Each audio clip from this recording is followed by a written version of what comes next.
Kamusta po ang bawat isa? Mabuti. Pwede ba nating bigyan pa si Lord ng isang malakas na palakpak? Yan.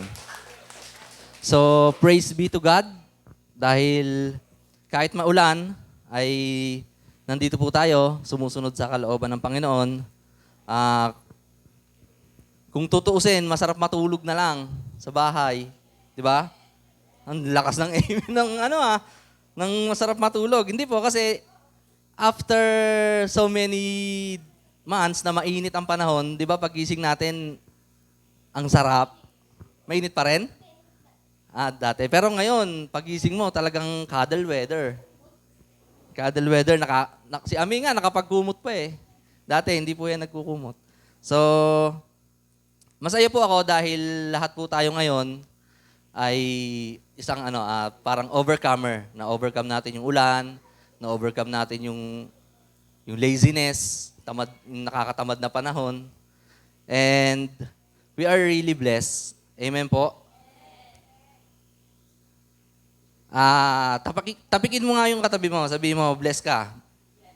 Yan, bless ka. Yan. So, ang sarap po ng praise and worship natin kanina. Sabi doon, dahil we love the Father, we love God, so we need to worship Him today, this day. Okay po, so kung mapapansin niyo po, Pastor Vic is not around dahil siya po ay, pinag-pray natin kanina, siya po ay nasa bisita iglesia sa CBC Southville sa Muntinlupa. Kaya ako po muna ang magiging speaker niyo for today. Mag-aral po tayo ng salita ng Diyos. So, sana po ay ipahiram nyo muna sa akin ang inyong mga tenga. Huwag nyo pong putulin dahil mahirap po ibalik yan. Ipahiram nyo. Mag-focus lang po tayo sa message ng Panginoon sa atin ngayong umaga. So, buksan po natin ang ating mga puso. Hayaan lang natin na si Lord yung mag-touch sa atin through this message. So, mamaya, kung may time pa, magbigay tayo ng time para sa mga reflection or realization. Kung may time pa. Okay po, aral po tayo. Ang passage po natin ay manggagaling sa Acts chapter 5, verses 1 to 11. So, ang context po nito, ang pag-aaralan po natin ngayon ay may kinalaman sa mag-asawa na nagbenta ng kanilang property para sa church. So, bigyan ko po kayo ng konting background para mas lalo po nating manamnam. Kaya po nangyari yan na nagbenta sila ng kanilang property dahil kung aatras po tayo sa verse 4 ng Acts, nag-viral po o nag-trending o sabihin na nating umuso, may nagpauso ng bigay ng property. May nagbenta ng lupa, may nagbenta ng gamit, at yung pinagbentahan ay dinadala nila o dadali nila sa church para sa kapakanan ng mga members. So ayan po ang chapter 4 ng Acts. So ngayon po sa chapter 5 naman ay merong mag-asawa na nakikiviral, nakikiuso. So baka po yung iba sa atin alam na yung istoryang to o naririnig na yung pangalan nila. O kilala na talaga tong couple na to. Sige po, basahin po natin mga kapatid. Acts chapter 5, 1 to 11.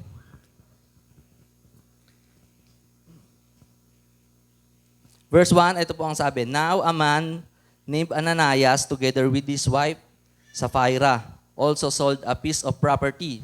So nagbenta nga po ng property si Ananias at ang kanyang wife na si Sapphira. With his wifeful knowledge, verse 2, he kept back part of the money for himself, but brought the rest and put it at the apostles' feet. So sabi po ng verse 2, si Ananias po, he kept back part of the money for himself, meaning meron siyang itinabi, hindi niya ibinigay lahat. Verse 3, then Peter said, ito pong si Peter o si Pedro ay isang fisherman na tinawag ni Jesus na naging leader ng kanyang mga disciple. So sabi po sa verse 3 ni Peter, Ananias, how is it that Satan has so filled your heart that you have lied to the Holy Spirit and have kept for yourself some of the money you received for the land? Parang sinabi ni Peter, Ananias, bakit ka nagpadala kay Satan? Bakit ka nagpadala kay Satanas? At nagsinungaling ka sa Holy Spirit. Parang ganun po, bakit mo binawasan yung pinagbentahan? So yun po ang sabi ni Peter sa verse 3. Then verse 4, did not it belong to you before it was sold? And after it was sold, was not the money at your disposal?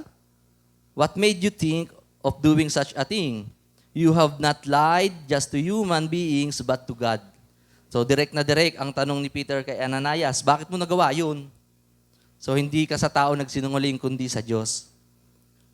Verse 5, when Ananias heard this, ito na po, when Ananias heard this, he fell down and died. Biglang-bigla, namatay si Ananias. At sabi pa dyan, and great fear says all who heard what had happened, at dakilang takot po yung bumalot sa lahat ng nakarinig. Verse 6, then some young men came forward, dropped his body, and carried him out and buried him. So nilibing na. Verse 7, about 3 hours later, his wife came in, not knowing what happened. Ito na po, dumating na yung kanyang katulong, yung kaisa niya, yung katulong niya sa pagsisinungaling sa Diyos, yung asawa niya na si Sapphira. Dumating doon ng walang alam, walang kaalam-alam, di niya alam na patay na yung husband niya. Verse 8, Peter asked her, binigyan pa siya ng parang binigyan pa siya ng chance ni Peter.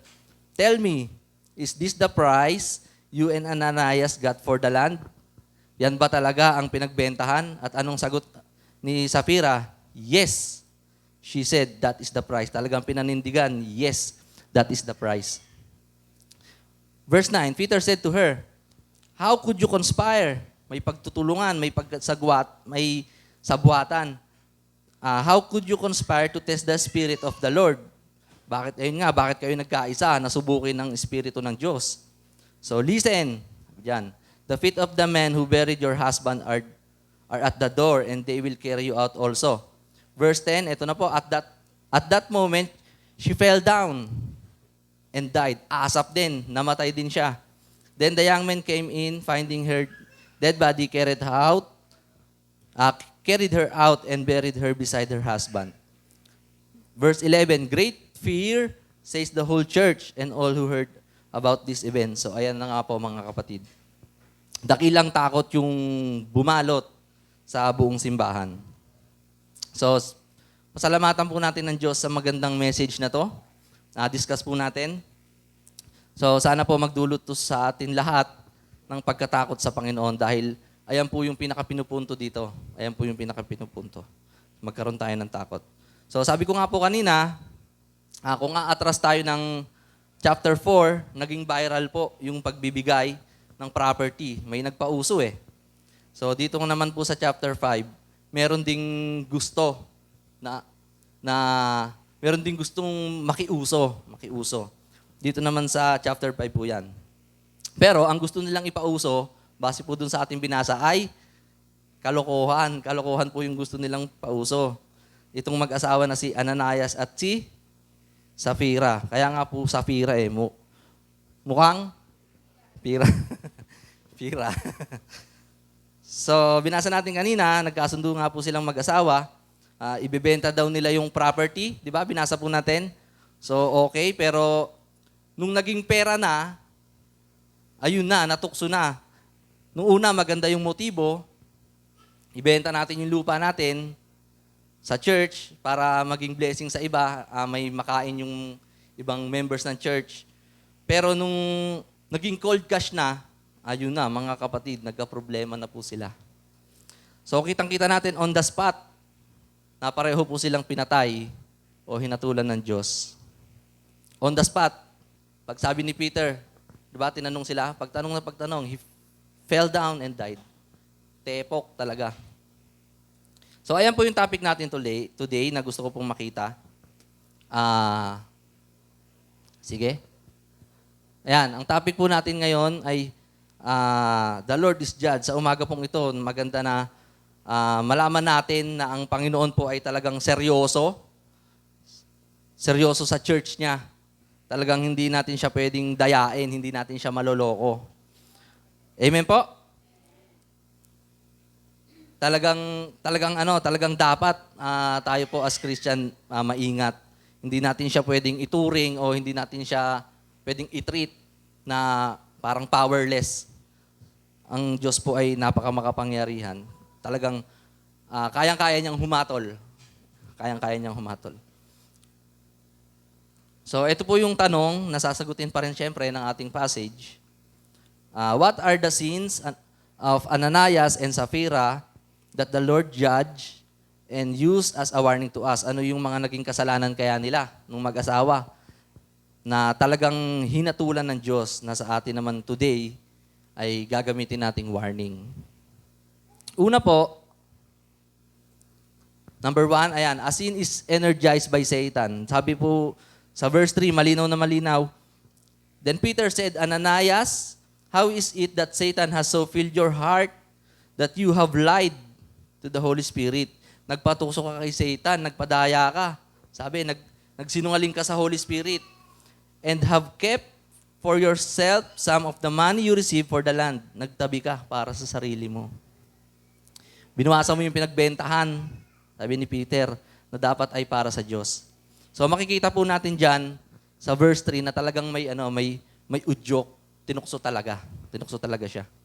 So tignan po natin kung titignan natin yung mag-asawa, meron pong dissimulation. Ang meaning po ng dissimulation, mga kapatid, ay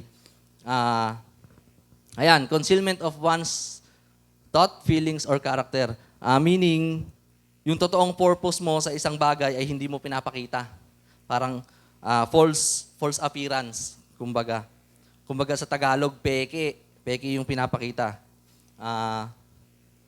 Parang ganito, yung pinagbentahan ng property nila dahil sa simbahan, nadadali sa simbahan, di ba? Pag dinala sa simbahan, nakangiti. Ganda ng ngiti. Pero parang generous talaga. Ang ganda ng pagkakangiti. Pero sa back o sa likod nung kanilang mind ay meron pala silang hindi magandang layunin. So, ayun po yung dissimulation.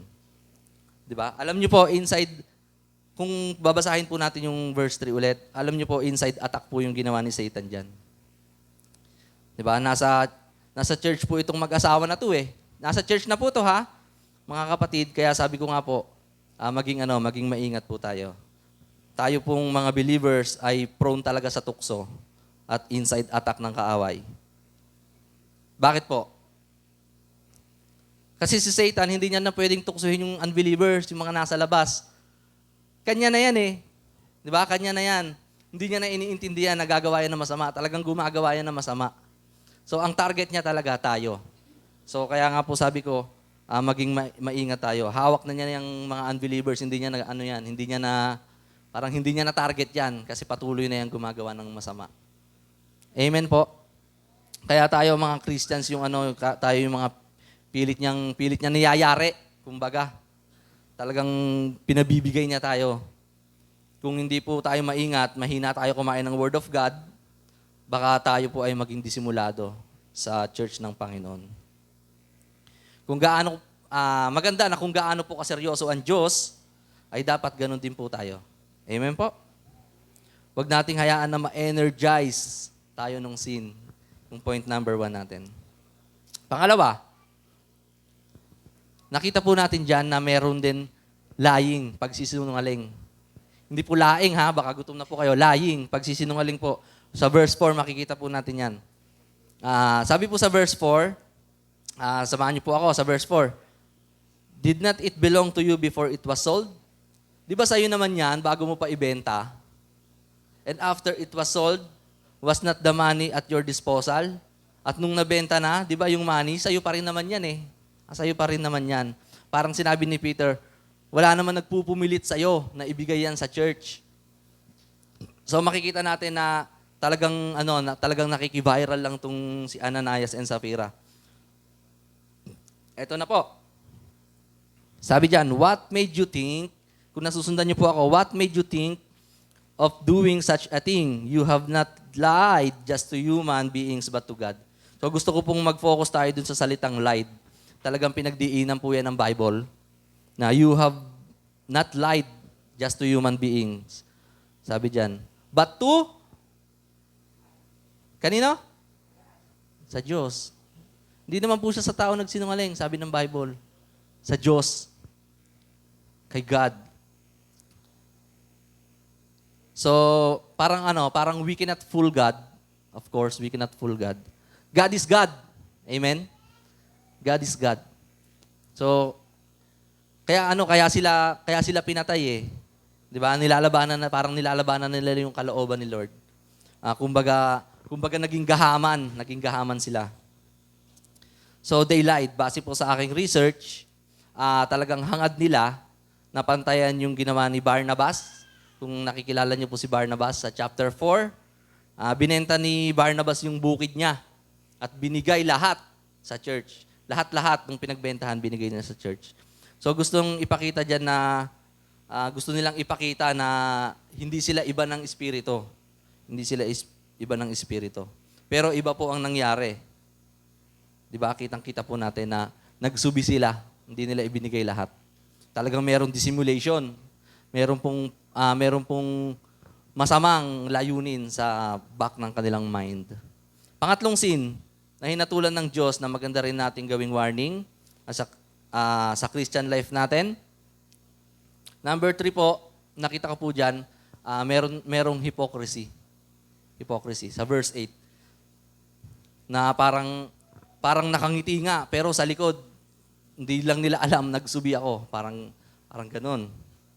At tinanong pa siya ni Peter sa verse 8. Tignan niyo po yung pagkukunwari, mga kapatid. Verse 8, Peter asked her, tell me. So dito parang nagbigay pa si Peter ng chance. Tell me, sabi diyan. Is this the price you and Ananias got for the land? At anong sagot ni Sapphira? Sabi diyan, yes. She said, talagang with affirmation. Affirmative yung pagkakasabi niya. Yes, ang bilis. Ang bilis ng sagot. Sabi, is this the price you and Ananias got for the land? Yes. Ang bilis. Talagang walang pag-aalinlangan. Ang bilis ng sagot niya. That is the price. So, dinagdagan pa yung kasalanan. Talagang ang kasalanan, nanganganak pa ng panibagong kasalanan. Diba? Virus yan eh. Dumadami yan. Maraming kamag-anak yan. Nanganganak yan. Amen po? Kaya, walang nakaabot talaga sa pamantayan ng Panginoon. Wala talaga kahit isa. Diba? Sabi po yun saan nga? Romans 3:23, memory verse natin, nakalimutan ko lang. Di ba, walang nakaabot sa pamantayan ng Diyos. Kasi nga, yung kasalanan, nanganganak yan. Dumadami yan. Maraming kamag-anak yan, ang daming pinsan yan, daming kapatid yan. Meaning, pag hindi natin inagapan, talagang virus yan.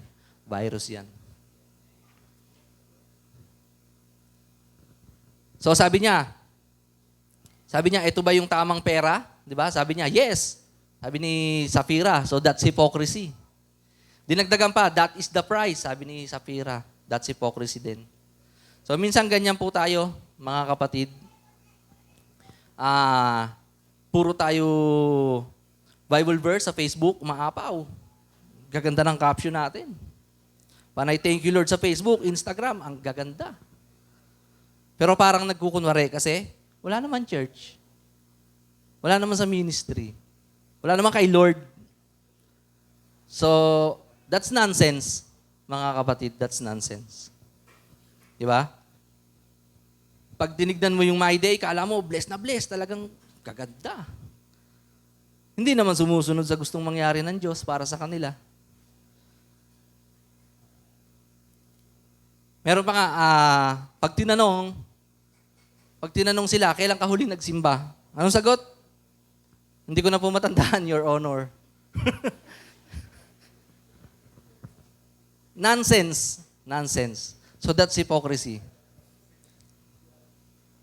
Pasensya na po masakit po talaga ang katotohanan, mga kapatid. Pero, kailangan nating tanggapin. Kailangan natin tanggapin. At ang totoong bless, alam niyo po kung sino? Tayo. Dahil nandito po tayo, talagang buong puso tayo naglilingkod. Maulan nga sa labas eh. Diba? Sabi ko nga po kanina sa umpisa pa lang, na-overcome natin yung panahon, yung ulan. Diba mga players? Na-overcome natin. So tayo yung totoong blessed. At blessed din tayo dahil nalaman natin yung mga warning ni Lord sa Acts chapter 5 na gusto niyang iparating sa atin ngayon. So mga kapatid, ano pong aftermath? Aftermath nitong ating pong pinag-uusapan. Nagbigay na po ako sa inyo ng 3 kanina, di ba? Mga sins na nakita natin dun sa mag-asawa. Energized by Satan. Pangalawa, lying. Pangatlo ay hypocrisy. So ano po yung aftermath nitong pinag-uusapan natin? Aftermath meaning, ano yung resulta? Ano yung resulta? 2 bagay po yung nakita ko na aftermath. Isang negative at isang positive. Negative aftermath na nakita ko sa verse 5. Ayun, pinatay lang naman si lalaki, si Ananias. Pagdating sa verse 10, ayun, pinatay lang din naman ng Holy Spirit yung babae na nakipagkasundo dun sa kanyang asawa. Sabi ko nga kanina, si Peter nagbigay pa ng chance sa verse 8, kung napakinggan niyo po. Diba, sabi sa verse 8, pwede pa nating balikan? Verse 8. May babalik ba? Para talagang mahimay natin. Sabi ko nga kanina, si Peter nagbigay pa ng chance sa verse 8. Ayan o. Tell me, is this the price you and Ananias got for the land? Nako, kung yung mga oras lang na yon, nagkaroon sila ng takot sa Diyos, nagkaroon sila ng conviction, binali nila yung usapan nila, baka buhay pa sila. Baka binuhay pa sila ng Diyos. 'Di ba? Kung sinunod lang nila yung gusto ng Diyos at hindi sila walang conspiracy, walang pagsasabuhatan, baka buhay pa sila. Kung yung time na yon, ayan sabi ni Peter, tell me. Kung yung time na yan, inamin ni verse 8, inamin ni Safira na hindi yun yung pinagbentahan, baka buhay pa sila. Binuhay pa sila. Binuhay pa yung pira. Hindi. So nakaka-amaze po kung makikita nyo yung power ni Lord through Peter. So matindi yung binigay ni Lord na discernment kay Peter. David, napakatindi nung binigay na discernment ni Lord kay Peter. 'Di ba? Alam niya na hindi nagsasabi ng totoo yung mag-asawa. Alam niya na hindi nagsasabi. So ayun po yung negative aftermath. Now, ito po ang magandang aftermath para sa atin naman. Positive aftermath. Sabi sa verse 5, when Ananias heard this, nung narinig niya, he fell down and died. Namatay. So ito na po. Ito po yung positive aftermath. And great fear seized all who heard what happened. So dakilang takot. Ayan po yung magandang aftermath. Dakilang takot yung bumalot sa lahat na nakarinig. Sabi ng Bible, sa lahat ng nakarinig. Kasi talagang grabe po yung nangyari. On the spot talagang lumaglag sa harap ng simbahan. So inulit po sa verse 11 din, sabi sa Acts 5:11, ayan po nandyan. Great fear says the whole church and Great fear says the whole church and all who heard about these events. Kung ang bilang nila sa church ay 3,000 o 1,000 or 3,500, lahat po yun nangatakot. Nanginig sa takot lahat. So napakaganda nung aftermath nung nangyari. Positive aftermath. So lahat ng nakasaksi ng event na yon talagang natakot. So lahat nga po ng may takot sa Diyos, magsabi amen. Amen. So hindi tayo lalagapak. Hindi, panahon pa po nila yan. So ano po ang aking summary? Sabi, the Lord necessitates to kill, to put fear, and to save more lives in the future. Kinakailangan ng Diyos na patayin itong mag-asawa para talagang magbigay ng takot sa church. Para hindi pa marisan. Kasi kung hinayaan ng Holy Spirit yung ganyang kalokohan, magtutuloy-tuloy po yan. Lalala. O baka akalain nung iba na okay lang, wala naman nangyari eh. Okay lang pala, nakalusot pala. Pumasado pala sa timpla. Pumasado pala sa timpla ng Diyos. Wala naman nangyari eh. So, gagawin ko to. So, hindi po ganon.